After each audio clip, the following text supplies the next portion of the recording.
कराह रही है मानवता आतंकवाद मिटाने को, भारत भी तैयार खड़ा है आतंकी निपटाने को। जब भी बड़ा है पाप धरा पर, हमने ही बोझ उतारा है। हम राम कृष्ण के वंशज हैं जिसने रावण और कंस को मारा है।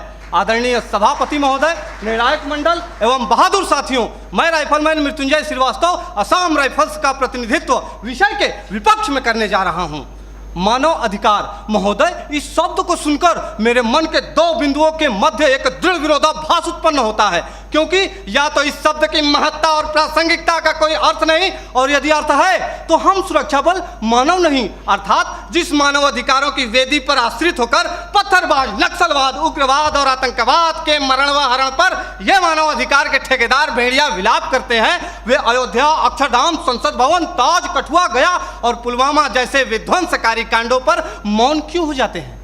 महोदय, प्रशिक्षण काल से ही हमें एक गोली एक दुश्मन, जिसकी पहल उसकी जीत जैसे प्रेरणादायक पंक्ति स्वरूप गुरु मंत्र दिए जाते हैं, परंतु वास्तविकता तो यह है कि मानव अधिकारों के अनुपालन की जंजीरों में जकड़े हम सुरक्षा बल एक आईडी कई जवान, दुश्मन की पहल सैनिक की शहादत जैसे ज्वलंत उदाहरणों का निर्मम साक्षात्कार करते हैं।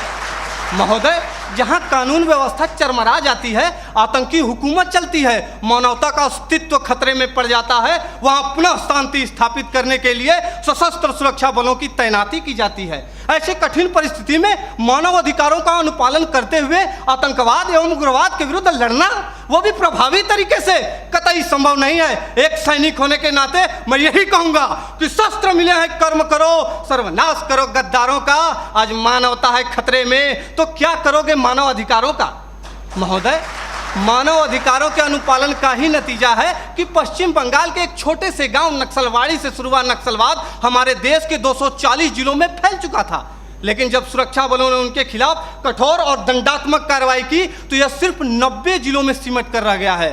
महोदय, सुरक्षा बलों को मानव अधिकारों का पाठ पढ़ाने वाले मैं अपने विपक्षी साथियों से पूछना चाहता हूं कि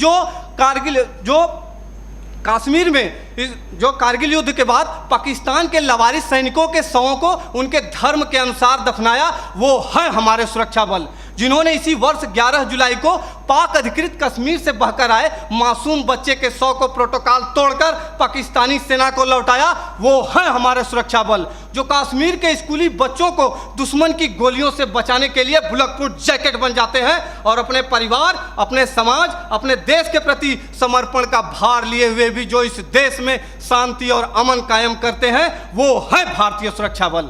मेरे साथियों, हम सैनिक भी इंसान हैं, हम भी मानव अधिकारों का सम्मान करते हैं, लेकिन राष्ट्र की सुरक्षा के साथ समझौता नहीं कर सकते।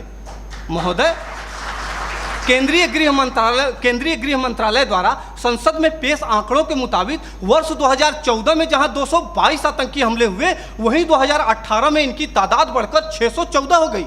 2014 में 47 सुरक्षा बलों के जवानों की शहादत हुई तो 2017 में 80 और 2018 में 91 जवान शहीद हुए। हमारे देश में 1993 से लेकर अब तक लगभग 8,390 आतंकवादी और उग्रवादी हमले हो चुके हैं। महोदय, पूरा देश जानता है कि ईद की छुट्टी के लिए जा रहे सेना के जवान औरंगजेब को आतंकियों ने अपहरण कर निर्दयतापूर्वक हत्या कर दी, तब तो किसी ने भी औरंगजेब के मानव अधिकारों के लिए आवाज नहीं उठाई। वही खुखार आतंकवादी अफजल गुरु को कानूनी प्रक्रिया के तहत फांसी की सजा दी गई, फिर भी हमारे देश के प्रतिष्ठित शिक्षण संस्थानों में राष्ट्र विरोधी नारे लगाए जाते हैं। दर्द तो हद से तब गुजर जाता है जब सर्जिकल स्ट्राइक और एयर स्ट्राइक जैसे सफल ऑपरेशनों के लिए हमसे सबूत मांगे जाते हैं।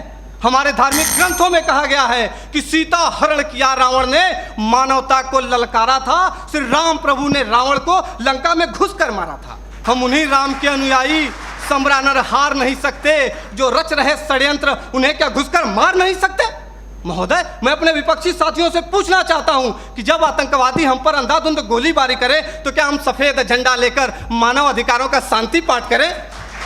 आतंकियों को पनाह देने वाले स्थानीय लोग हम पर गाली गोली और पत्थर बरसाते रहें और हम उन्हें प्यार बांटते रहें? नहीं महोदय, नहीं। प्यार और सम्मान तो वहां बांटना चाहिए जहां से वापसी की उम्मीद हो।